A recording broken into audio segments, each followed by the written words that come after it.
Now, there's a few other issues that we've got to deal with. The DA's office asked for travel restrictions. Now, what exactly are you seeking there? We're concerned about travel in and out of the country as well as travel in and out of the state. I would ask that he seek court permission or permission from a probation officer before he does such travel. Well, he's not been sentenced by the court, so he's not going to be on probation in a sense, but I'll say this. First off is to traveling outside the United States. I'm going to order that his passport be turned over effective immediately. Today, the attorney's already indicated to me he has his passport in his briefcase, so the passport's going to be surrendered to the court.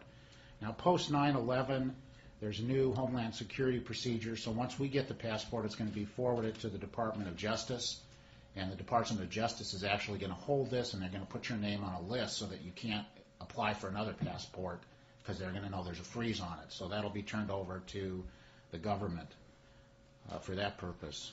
Now, in terms of travel restrictions, if you post lawful bond, which I've been told that he's going to do that, there's a bondsman here,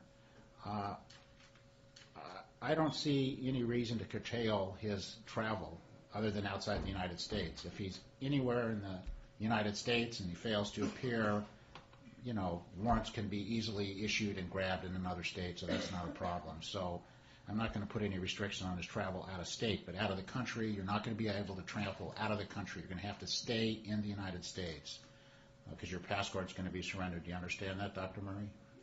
Okay, are there any other restrictions you'd like, Mr. Waldman? No, Your Honor. Now, one of the other restrictions that I'm going to put that I told the attorneys, I'm going to limit your practice of medicine, all right, because I think the allegations that the government has raised in this case are significant, and I already discussed this with the attorneys, so they're aware of what I'm going to do. I understand that you have a license of practice based, I've already read the Attorney General's motion in its entirety, so you have a valid California license, and your attorneys have also told me that you have a valid license in the state of Texas. So what I'm going to do is both in California and the state of Texas, your practice is going to be restricted in this area. You may not, under any circumstances, use any anesthetic agent, such specifically propofol. You're not to be using that. You're not to prescribe that. You're not to have it in any manner whatsoever. Do you understand that?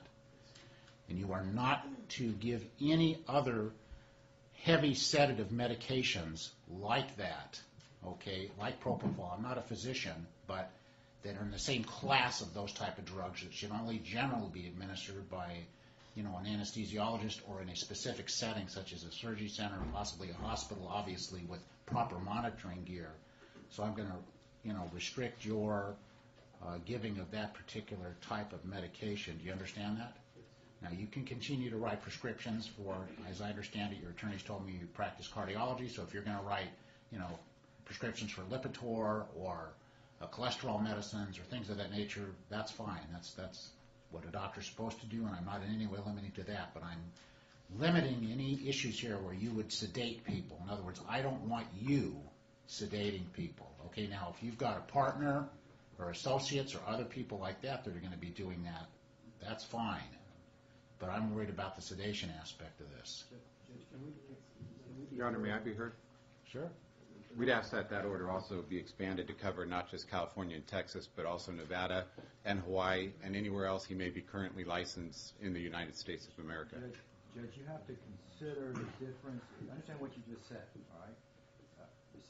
Sedation is not the same thing as an anesthetic. Well, I'm not talking about if he. Let me save you some time here. I'm married to a doctor, so I know a little bit about medicine. The point is this: I'm not talking about him if he's got to, stick a line in somebody for intravenous purposes, and he's got to, deaden the skin. I'm not talking about that. I'm talking about deep sedation. Okay, where you're putting somebody to sleep. I'm not talking about, local anesthetic to remove, like a blister or something like that. I'm talking about deep anesthetic. He is not to be prescribing that. He is not to be injecting that into somebody. Now, he can be in a room where another physician who's doing it. That's fine. I don't want him doing it. So that other person's going to be responsible for the sedation of the patient, not Dr. Murray. He has no desire or interest in that, Except I want to make clear that we're talking about the same thing, that's all. Okay. If the doctor may on occasion prescribe a pain medication, on occasion... I'm not talking about that. Anti-anxiety medication. I'm not talking about that. We're talking specifically about medications that are designed for anesthetic purposes. Correct. That puts them out. Correct. All right. Okay. You know, if he's going to give somebody some kind of medicine for pain, that's within the normal course of a doctor's prescription, okay? All right, I'm talking about putting people under where you inject them like an anesthesiologist would with propofol. You know, when people have surgery, that's what they're put under with. No problem. That's what I'm talking about. No problem. You know, you have a sore tooth, you're not going to give somebody propofol to get the pain out of your tooth. That's not reasonable. So, we on the same page here, Dr. Murray? You understand what I'm saying? Are there any other restrictions the government wishes? Again, Your Honor, we'd like it expanded to cover all the states, including California, Texas, Hawaii, Nevada.